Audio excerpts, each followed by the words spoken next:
Hi everybody, I'm Johnny Gould and here's something for the weekend.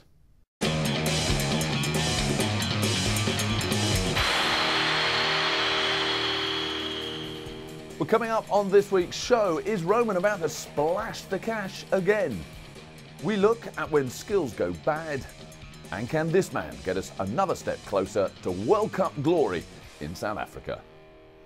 And talking of World Cups, the man that put the D Cup in World Cup. Great pleasure to welcome Mr. John Lay. How are you, Johnny boy? They've been so off the wall this season, but that ranks with the best. You look like a man who's dressed to go to South Africa. Are you off on holiday or something? No, I'm just just trying to fit into the summer, what with the weather and everything. Did you have a good weekend? I had a wonderful weekend. I was thinking of it. Actually, I wasn't just thinking of it. I was getting your texts every 3 minutes saying, what a great day. Well, I've got to say, my little boy was in the heart of the Chelsea end. His first ever Chelsea game. What a treat to be actually at an FA Cup final. That's pretty special. And he absolutely loved it. 90 minutes non-stop. He was on the edge of his seat. And by the end, he was singing Super Frankie. But he's also come back with a new vocabulary as well, hasn't he? We did have to have a conversation afterwards, I have to be honest. Now, just while we talk about last week, John, I just want you to sit there and watch this. I'm going 2-1 Chelsea. An exciting game, a thrilling back-to-back, and that's what I'm praying for because I'm there. Frankie Lampard, Player of the Year, will, of course, score the winner. Well, not sure what to say, really. So you picked the most obvious score with the most obvious scorer, and you think you deserve praise? Well, as opposed to 1-0 Everton, Cahill with the winner. Yeah, but I run with the breeze. I go a little bit different, you know. Unfortunately, Tim Cahill And you were wrong, well. and I was right. What does that say? Were they or were they not winning 1-0 after a little matter of 25 seconds? Fastest goal ever. We hardly had taken our seats. I know. And I managed to get you a text there after Yes, you 30. did.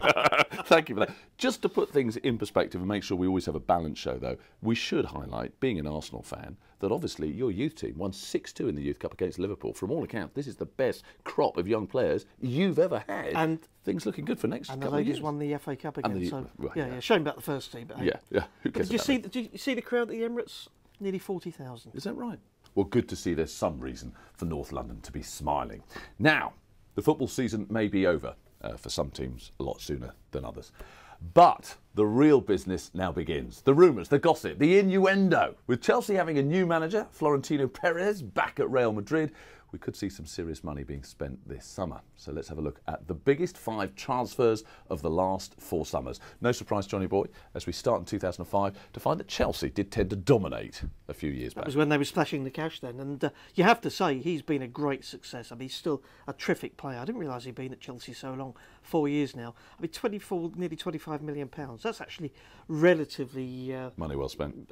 Moderate for that now, today's money. And as I say, he's been a terrific servant for Chelsea. Right, Phillips, what a disaster that proved to be. I mean, he's a great little player, but not his fault, sure. But and he's had a lot of injuries since he went back to City. Man City laughing all the way to the bank with that one, considering how much they got him back for. Yeah. Look at 2006, if we're talking about disastrous, Shevchenko, 30.8 million's worth of disaster. But I find it astonishing that no one realised his legs had gone by. Yeah. Well, if it was a racehorse, he would have been down the glue factory. I remember going to the first press conference he gave in this country on the banks of the River Thames, and everyone was so excited by the great Andrei Shevchenko arriving at Stamford Bridge. Yeah. But he didn't do it, did he? No, he certainly didn't. I think Carrick was a good signing, though. 18.3 million proved a very good signing for Man U. Well, let's have a look at the last 2 summers, 2007, 2008. And interesting from a Chelsea perspective that the money was actually coming their way rather than going out the old coffers. Yeah, well, I thought Robben, when he first arrived, was sensational. I remember saying early on in the first season, this guy's got to win Player of the Year. But he sort of wasn't in favour, was he, towards the end of the season. And then Real Madrid came a-shopping. And I suppose they saw that as good money. You can't blame them. And then you look at last year, and there's an absence. There is no Chelsea in that list. That's right. Well, a change of power, I suppose.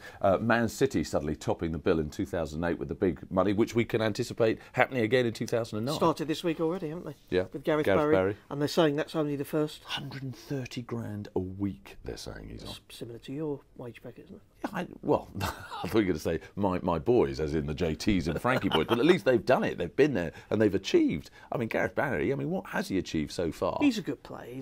I'm worth a good player. Well, it's interesting that this time last year he was talking about going to Liverpool, and he stated the pure reason was Champions League football. Yeah. And here he is going to a club that aren't in any European football. Yeah. So let's work this one out. Yeah. Is it the football? Is it the club? Or is it the money? Yeah. I'll let you decide. Okay. Well, of course, if anyone's looking for a cheaper option, then there is a certain 47-year-old goalie who certainly could dust off his boots. Now we know people all around the world are practicing their footy skills, and fortunately for us, many of them are actually filming it. Check these clowns out.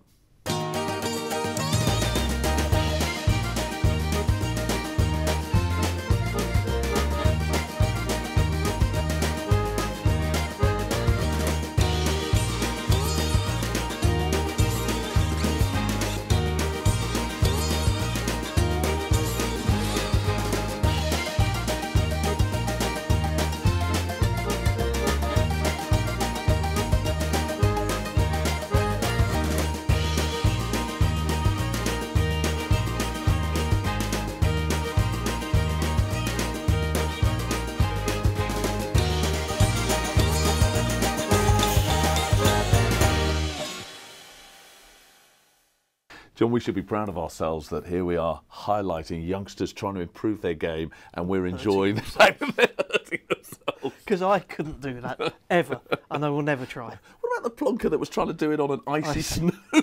Well, you might live in the Antarctic, you know, don't you? Yeah, well, you're asking me, Trump. You have to step on the football. You're going to slip at some stage. They didn't know there was a camera pointing at them as well. Fantastic. Yes, indeed. That was, of course, the Tottenham highlights video available in all bargain basement bins.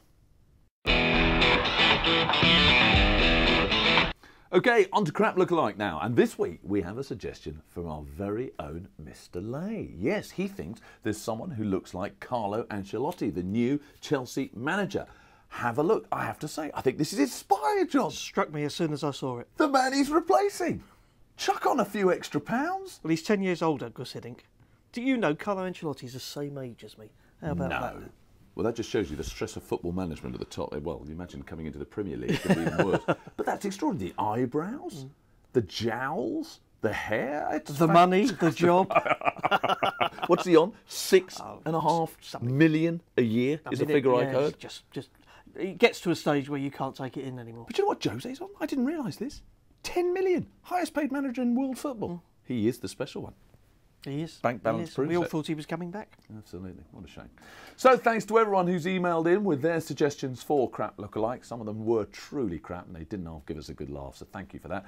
And I apologise for those of you whose ones we couldn't put on the show. Now, the club season might be over. For some teams, an awful lot sooner than others. But there's still some important international games. Fabio Capello's men can all but book their tickets to South Africa with wins over Kazakhstan and Andorra. Have a look at the fixtures there, Johnny boy. Yes, well, I went down to see the England boys on Monday at the Grove in just outside Watford, and an air of quiet confidence, as you'd anticipate. I mean, this is a country, I should say, that's won 7 out of 7. You can't ask for better than that. No. They're now playing Kazakhstan. He's nice.